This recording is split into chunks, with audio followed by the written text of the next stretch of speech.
తెలుగు ప్రజల ఆరాధ్య నటుడు టీడీపీ వ్యవస్థాపకుడు నందమూరి తారక రామారావు భారీ కాంస్య విగ్రహం హైదరాబాద్ నగర నడిబొడ్డున కొలువుదీరింది.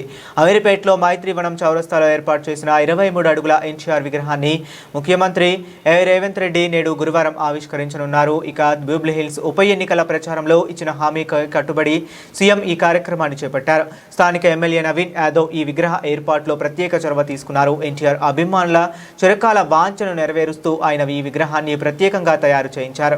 ఆంధ్రప్రదేశ్ శిల్పి డి రాజ్ కుమార్ ఉడయార్ 2 నెలల పాటు శ్రమించి ఈ కాంస్య విగ్రహానికి రూపునిచ్చారు. విగ్రహావిష్కరణ కార్యక్రమ ఏర్పాట్లను మంత్రి తుమ్మల నాగేశ్వరరావు, ఎమ్మెల్యే నవీన్ యాదవ్ స్వయంగా పర్యవేక్షించారు.